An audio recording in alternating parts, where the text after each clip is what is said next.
Hello ಸ್ನೇಹಿತರೆ, welcome back to my channel. ನಾನು ಸರೋಜಾ. ಸ್ನೇಹಿತರೆ, ನಿಮ್ಮ ತಲೆ ಕೂದಲು ಸಹ ಕೂಡ ನ್ಯಾಚುರಲ್ ಆಗಿ ಶಾಶ್ವತವಾಗಿ ಅಂದರೆ ಪರ್ಮನೆಂಟ್ ಆಗಿ ಕಪ್ಪಾಗಬೇಕು ಅಂತ ಆಸೆ ಇದ್ದರೆ ಈ ಒಂದು ಸಿಂಪಲ್ ಹೋಮ್ ರೆಮಿಡಿನ ನೀವು ಮನೆಯಲ್ಲಿ ರೆಡಿ ಮಾಡ್ಕೊಳ್ಬಹುದು. ತುಂಬಾ ಒಳ್ಳೆ ರಿಸಲ್ಟ್ ಕೊಡುತ್ತೆ ಅಂತಲೇ ಹೇಳ್ಬೋದು. ಮೇಯ್ನಾಗಿ ನಿಮ್ಮ ತಲೆ ಕೂದಲನ್ನು ಪರ್ಮನೆಂಟ್ ಕಪ್ಪಾಗಿಸುವುದಕ್ಕೆ ತುಂಬಾ ಸಹಾಯ ಮಾಡುತ್ತೆ ಈ ಒಂದು ಹೋಮ್ ರೆಮಿಡಿ. ಒಮ್ಮೆ ಟ್ರೈ ಮಾಡಿ ನೋಡಿ. ಇದರ ರಿಸಲ್ಟ್ ನೀವು ಒಂದು ಸಲ ನೋಡಿದ್ರೆ ಅಂತೂ ನೀವೇ ಶಾಕ್ ಆಗ್ತೀರಾ, ಅಷ್ಟು ಒಳ್ಳೆ ರಿಸಲ್ಟ್ ಕೊಡುತ್ತೆ ಅಂತಲೇ ಹೇಳಬಹುದು. ಈ ಒಂದು ಹೋಮ್ ರೆಮಿಡಿ ಅಥವಾ ಈ ಒಂದು ನ್ಯಾಚುರಲ್ ಹೇರ್ ಡೈನ ರೆಡಿ ಮಾಡೋದಕ್ಕೆ ಮೊದಲನೇದಾಗಿ ಒಂದು ಕ್ಲೀನಾಗಿರುವಂತಹ ಬೌಲ್ನ ತೆಗೆದುಕೊಂಡಿದ್ದೀನಿ. ಇದಕ್ಕೆ ಸುಮಾರು 1 ಟೇಬಲ್ ಸ್ಪೂನ್ ಆಗುವಷ್ಟು ಇನ್ಸ್ಟೆಂಟ್ ಕಾಫಿ ಪೌಡರ್ನ ನಾನಿಲ್ಲಿ ತೆಗೆದುಕೊಂಡಿದ್ದೀನಿ.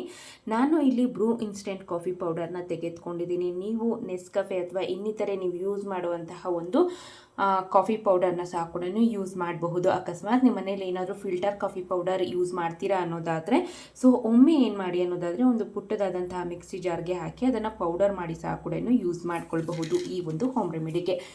ನಂತರ ಇದಕ್ಕೆ ನಾನು ಸುಮಾರು 1 ಟೇಬಲ್ ಸ್ಪೂನ್ ಆಗುವಷ್ಟು ಹೆನ್ನ ಪೌಡರ್ನ ಹಾಕ್ಕೊಳ್ತಿದ್ದೀನಿ. ಹೆನ್ನ ಪೌಡರ್ ಅಷ್ಟೇ ತುಂಬಾ ಒಳ್ಳೆಯದು ನಮ್ಮ ತಲೆ ಕೂದಲಿನ ಆರೋಗ್ಯಕ್ಕೆ ಆಗಿರ್ಬೋದು. ಬಂದು ತಲೆ ಕೂದಲನ್ನು ಕಪ್ಪಾಗಿಸೋದಕ್ಕೆ ಸಹ ಕೂಡ ತುಂಬಾ ಸಹಾಯ ಮಾಡುತ್ತೆ. ನೀವು ನಾರ್ಮಲ್ ಆಗಿ ಹಾಗೆ ಹೆನ್ನ ಪೌಡರ್ನ ಯೂಸ್ ಮಾಡಿದ್ರೆ ಒಂದು ರೀತಿ ಗ್ರೇ ಹೇರ್ಸ್ ಬರುತ್ತೆ. ಬಟ್ ನೀವು ಈ ರೀತಿಯಾಗಿ ಕಾಫಿ ಪೌಡರ್ನೊಂದಿಗೆ ಯೂಸ್ ಮಾಡೋದ್ರಿಂದ ಅದು ಸಹ ಕೂಡ ಅಂದರೆ ಹೆನ್ನ ಪೌಡರ್ ಹಾಕಿದ್ರೂ ಸಹ ಕೂಡ ನಿಮಗೆ ಬ್ಲ್ಯಾಕ್ ಕಲರೇ ಬರುತ್ತೆ ಅಂತಲೇ ಹೇಳ್ಬೋದು.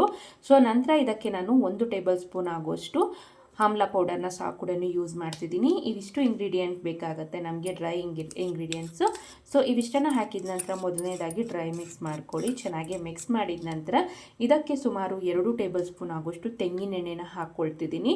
ನೀವು ಬೇಕಿದ್ದಲ್ಲಿ ಹರಳೆಣ್ಣೆನ ಸಹ ಕೂಡ ಯೂಸ್ ಮಾಡ್ಬೋದು. ನಿಮಗೆ ಒಳ್ಳೆ ರಿಸಲ್ಟ್ ಕೊಡುತ್ತೆ ಅಂತಲೇ ಹೇಳ್ಬೋದು ಹರಳೆಣ್ಣೆನ ಯೂಸ್ ಮಾಡೋದ್ರಿಂದ.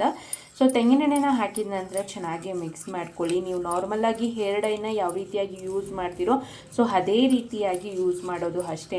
ಈ ಒಂದು ಕನ್ಸಿಸ್ಟೆನ್ಸಿಯಲ್ಲಿ ಈ ಒಂದು ಮಿಶ್ರಣವನ್ನು ರೆಡಿ ಮಾಡಿದಾದ ನಂತರ ಇದನ್ನು ನೀವು ತಲೆಗೆ ಹಚ್ಕೊಳ್ಬೋದು. ತಲೆಗೆ ಹಚ್ಚುವಾಗ ಆದಷ್ಟು ತಲೆ ಕೂದಲು ಡ್ರೈ ಇರಬೇಕು, ಯಾವುದೇ ಕಾರಣಕ್ಕೂ ಜಿಡ್ಡಿನ ಅಂಶ ಅನ್ನೋದು ಇರಬಾರ್ದು.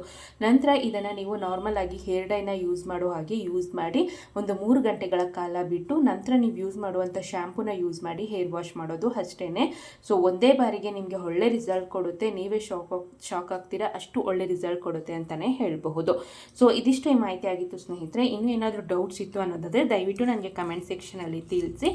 ಈ ವಿಡಿಯೋ ಇಷ್ಟ ಆದಲ್ಲಿ ಆದಷ್ಟು ನಿಮ್ಮ ಫ್ಯಾಮಿಲಿ ಮೆಂಬರ್ಸ್, ಫ್ರೆಂಡ್ಸ್ಗೆ ಆದಷ್ಟು ಶೇರ್ ಮಾಡಿ. ಈ ವಿಡಿಯೋ ಇಷ್ಟ ಆದಲ್ಲಿ ಲೈಕ್ ಮಾಡಿ ಅಂತ ಹೇಳ್ತಾ ಮುಂದಿನ ಇಂಟ್ರೆಸ್ಟಿಂಗ್ ವಿಡಿಯೋಂದಿಗೆ ಮತ್ತೊಮ್ಮೆ ಸಿಗ್ತೀನಿ. ವಿಡಿಯೋ ನೋಡಿದ್ದಕ್ಕಾಗಿ ಧನ್ಯವಾದಗಳು.